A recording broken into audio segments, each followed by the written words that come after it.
Hey guys, welcome to another week of Nhsm. We are so excited to hang with you today. We are going to be playing another round of Wheel of Disfortune. Now, before we meet the poor souls that are going to be participating, let me explain the rules again to you. Okay, there's going to be 8 questions. The first 4 questions are worth 100 points.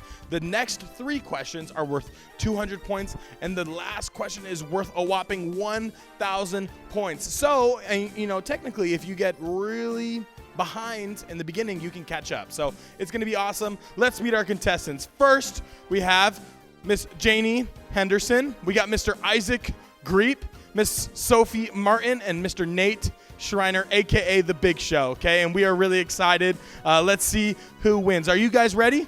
Yeah. Let's do it. Okay. All right, the first question for 100 points. What is Flynn Rider's real name in Tangled? Don't write yet. What is Flynn Rider's real name in Tangled? Go. Okay, man, we got some quick writing. Wow, we got some confident individuals. And stop. All right, here we go. Now keep them to yourself. We're gonna reveal them one at a time, all right? Okay, Janie, go ahead. I don't know, LOL. Okay, definitely, we'll see. Questionable answer, go ahead. Eugene, okay? Eugene, oh, you got the last name. Whoa, go ahead. Yay, all right. I think we're going to give Sophie a full 100 points, and we're going to give Isaac and Nate 50 points each for half answers. Congratulations, okay? Number 2, here we go. Second question. What high school did Troy and Gabriella attend in High School Musical? Ready? Go. Okay, and stop. All right, here we go. Ooh, East High, go Wildcats. Ridgemont High. Ridgemont High, Janie. Okay, next time keep it up though. It's okay, Sophie. East High, okay. And Nate, go ahead, show it to us. Red Panthers. Red Panthers, all right. Sophie and Janie, the correct answer is East High. Okay, East High, go Wildcats. Question number 3. The genie was stuck in the lamp for how many years before Aladdin found him? Okay? Genie was stuck in the lamp for how many years before Aladdin found him? Ready? Go ahead. A long time. Okay, 900 years. Okay, close. Okay, close. Here we go. 10,000. Yes. Okay, he's even got the lyric. Okay, interesting. 7. 7. Okay, that's excellent. Mr. Isaac Greep is correct with 10,000 years. And Isaac, what's the lyric? How does it go? 10,000 years and such a crick in the neck. Okay, something like that's that. good. It might be a little off. That's good, dude. All right, and the final 100-point question. In the movie Star Wars, in the series Star Wars, Mace Windu's lightsaber is what color? Mace Windu's lightsaber is what color? All right, here we go. And here comes the reveal. Purple. Purple. Pink. Purple. Nice. Okay, 3 of the 4 get it correct. Here we go. We are moving on to the 200-point questions. Here we go. Who is the only non-Jedi in the original Star Wars trilogy to use a lightsaber? We're definitely getting harder here. So I'll read it one more time. Who is the only non-Jedi in the original Star Wars trilogy to use a lightsaber? Nice. Okay, here we go. Time to reveal your answers. Okay. Whoa, you got nothing. No guesses? Wow. No guesses. All right. Okay, here you go, Isaac. Go ahead. Han Solo. Han Solo. Sophie. The Lorax, okay? And Nate? We got Mr. Chewbacca. Chewie! It is Han Solo in the cave when he uses the lightsaber, okay? I mean, actually not in the cave, but on Hoth. That's great. Okay, next 200-point question, another Star Wars question for you. What is Baby Yoda's real character name in The Mandalorian? Okay, what is Baby Yoda, that cute little Baby Yoda? What's the character's real name? What do they call him in the show? All right, here we go. Janie, go ahead, show it to us. She said, I didn't watch the show. Once again, no guesses from Janie Anderson, not even a shot in the dark. Okay, Isaac Greep, what do you got? Yogurt, definitely don't trust the process. That's incorrect, okay? Here we go. What's number 3? Sophie Martin, also not correct. So little green baby. Little green baby. Okay, the true answer is the child. That's all they call him. They call him the child, okay? Here we go. On to the next one. What is the cutest little town in Carburetor County? What is the cutest little town in Carburetor County? Isaac and Janie are both looking really confident with this one. Oh, never mind. Janie shakes her head. And here's the real question. Will Janie once again not even attempt to answer the question? Okay, here we go. Janie Henderson goes first with a full sentence. I'm not even going to read that. That's that one. With the cars. Right? Yes, that is that one movie with the cars. That is correct. Okay, go ahead. Isaac Creek. Radiator Springs. Okay. All right, Sophie Martin. What do you got? Sweden. Okay. It's the cars. And cars. Springs, obviously. Isaac Greek gets the win, okay? With cars. The final question for 1,000 points. Mowgli was raised by what animals in the Jungle Book? Mowgli was raised by what animals in the Jungle Book? Janie, all you got to do is just pick an animal, and you will at least have guessed for the question. Okay, here we go. 3, 2, 1. All right, Janie, go ahead. Show it to us. Zebras. Okay, interesting choice. Go ahead. Panthers. Okay. Wolves. Tigers. Tigers. And the correct answer is, for 1,000 points and taking home the victory and not having to spin the wheel of misfortune, the correct answer is wolves. And Sophie Martin on the last question takes the dub. And we will see what happens to the other 3 right now. Take a look. All right, Isaac, you came in second place, unfortunately, due to the last question. Tell me, as you look at these options, and just for everyone at home, the options to get dumped on you are, you're going to get pizzaed, you're going to get milk and cookies on you. I mean, it's not Christmas, but, you know, milk and cookies. And then, or you're going to get water and water balloons and everything else dumped on you. When you look at these options, what's the one you really don't want to happen? I mean, I feel like you got to say the pizza. The pizza's definitely the worst. I don't want marinara sauce on me. Yeah, dude, no marinara sauce for Isaac. All right, go ahead, dude. Spin the wheel, and let's see what you get. Here we go.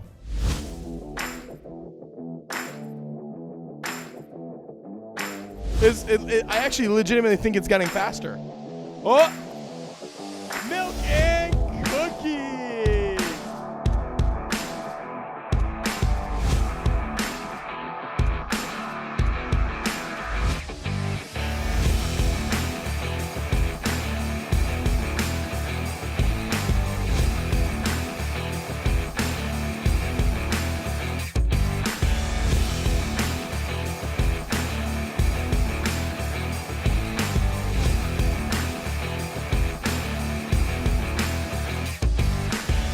All right, now we're here with Miss Janie Henderson. She came in third place, but that's all right. The milk and cookies is off the board. So now your options are getting pizza or getting water balloons. Any thoughts for yourself? Any last words before you spin the wheel? I just know I'm going to get pizza. Oh, she's not confident. She's not confident. But honestly, if you remember, Janie didn't even guess on most of the questions. So it might be justice. All right, give it a soft spin and let's see what you get. The stress is killing me. Oh, wait. Let's go. It'll stop to one. It'll stop to one. Water balloons, which means Mr. Nate Schreiner. Nate, come on up here. Come on up here. We're not even gonna make you spin the wheel because Mr. Nate Schreiner is gonna get pizzaed. Take a look.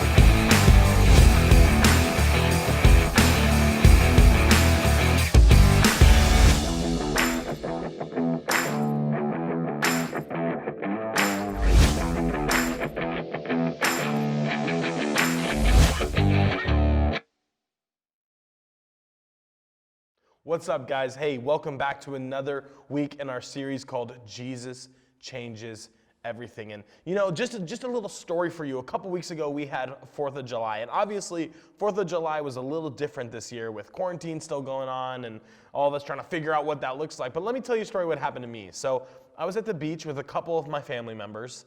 And I was pulling back a bunch of firewood from the beach with a wheelbarrow. And I don't know if you guys have seen those kind of like old, rusty, crusty wheelbarrows with like rust all over them. Well, I was pulling it while one of my family members, Kyle, was pushing it. Now, I slowed down, and right as I slowed down, he sped up, and he actually ran over my leg with the wheelbarrow. And so my ankle, I'm not gonna show you, because that would be really, really gross, but you just need to trust me that my ankle looks real gnarly right now. It's got like cuts all over it. It's got bruises.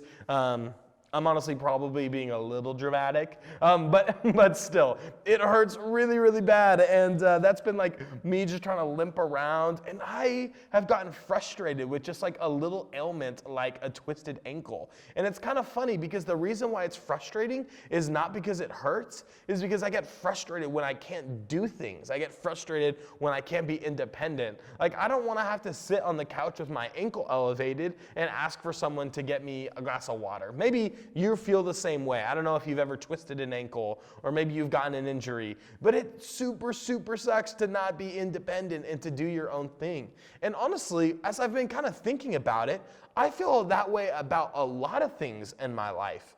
I kind of like to do my own thing my own way sometimes. And actually, that kind of gets me into trouble in my life because Jesus tells me that, hey, my life's not about me.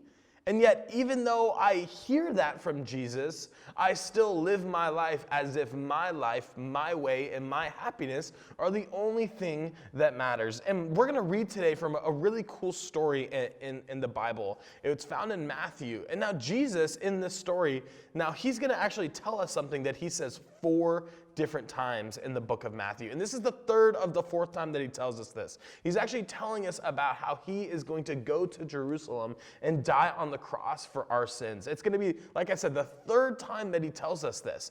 And yet you'll hear that the people in the story, even though Jesus is telling them something super, super, super significant, they just really want to say what they want, and so they miss the point that Jesus is trying to make. So we're hopefully going to be able to take a step back and see what Jesus is trying to say to us. Let me read this story to you.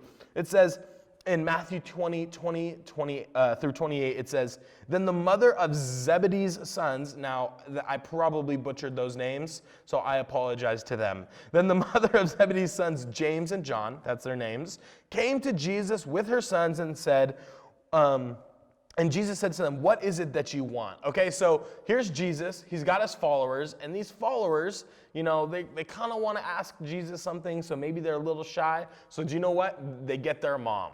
So the mom shows up, and they walk to Jesus with their mom, and they say, "Hey, Jesus, we want to be great like you." He said, "We want to sit at your right hand and your left hand." And that might seem kind of confusing, that language, but just know this. To sit at the right hand or the left hand of Jesus, you have to be pretty great. That means that you are like in the clear presence and authority with God. That's a big deal. And so them and their mother asked that. And she says, "Grant that one of these 2 sons of mine sit at your right hand and the other at your left hand in your kingdom."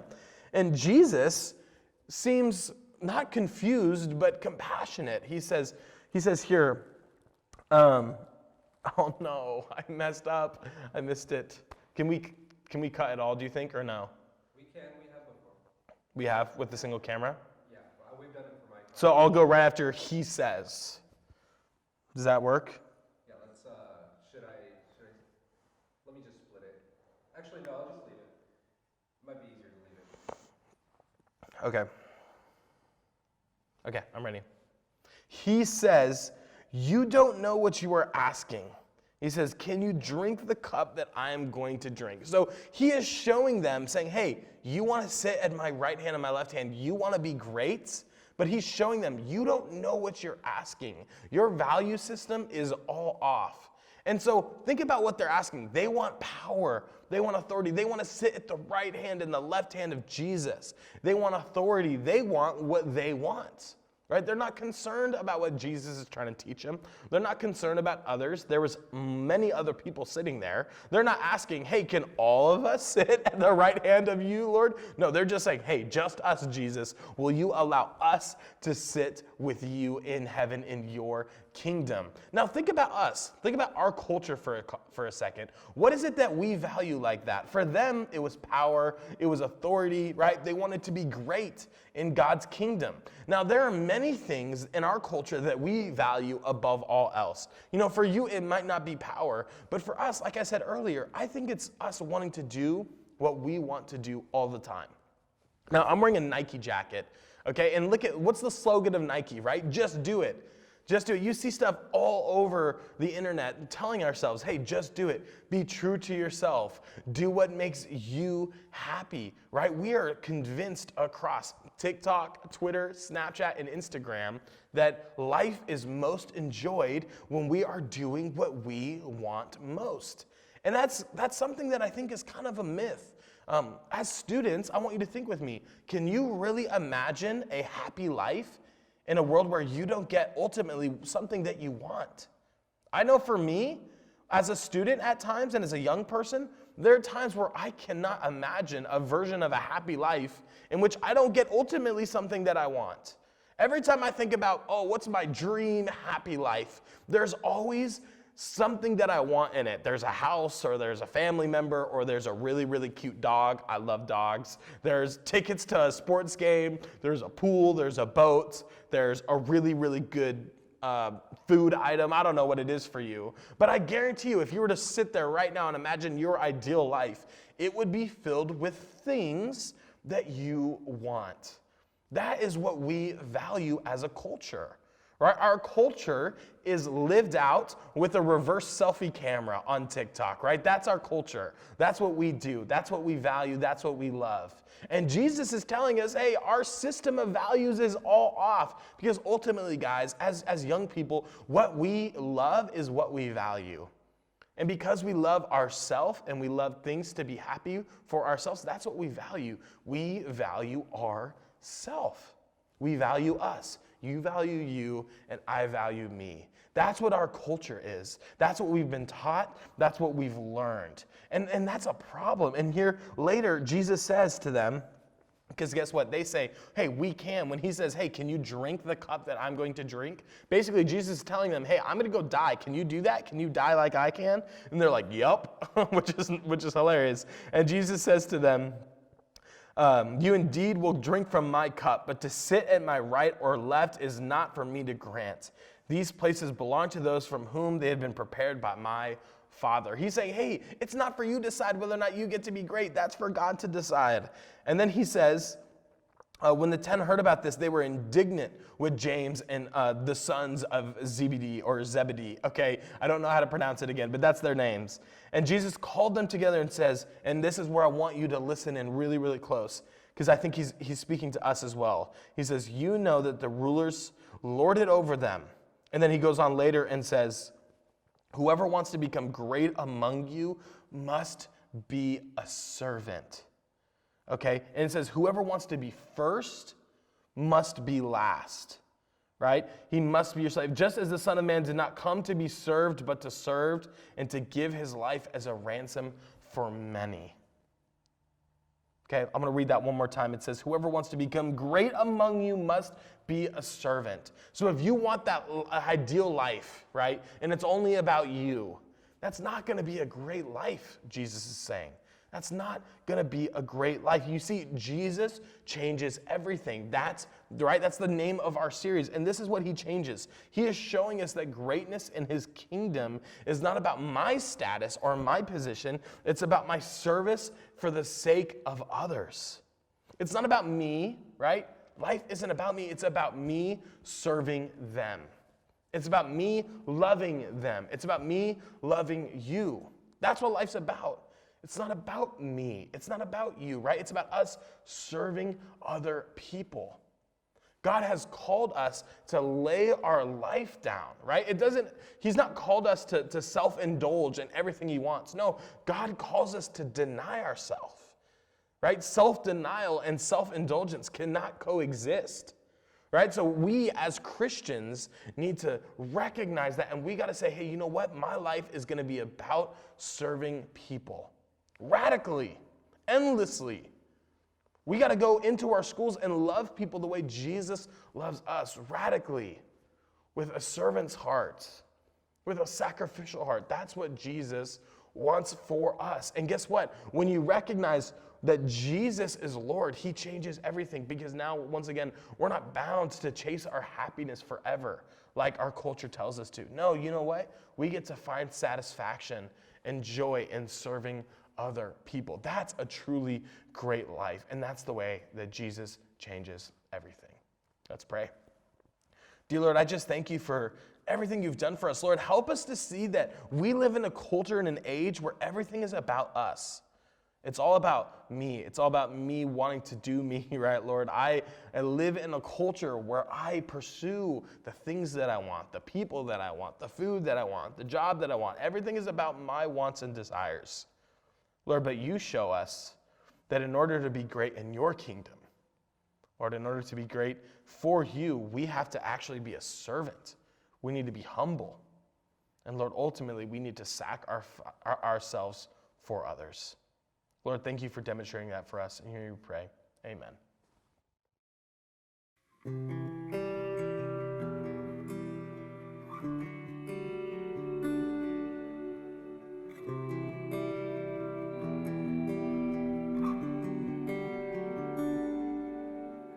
You will never leave. Your love sustaining me.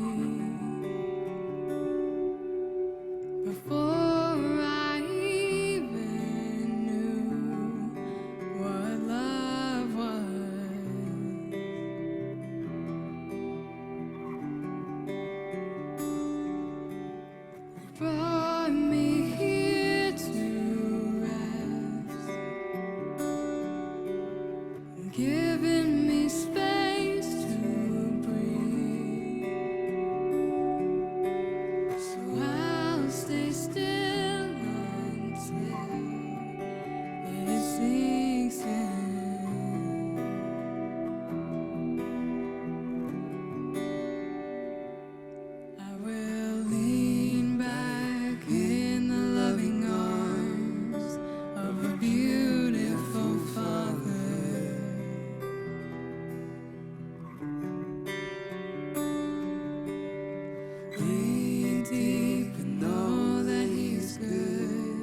Thanks so much for joining us here at NHSM Online here on YouTube. We're so grateful you took the time to join us. We're so confident that Jesus changes everything.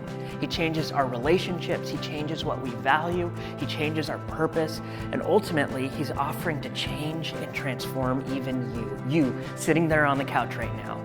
Jesus is extending His hand to you saying, I want a relationship with you that changes everything.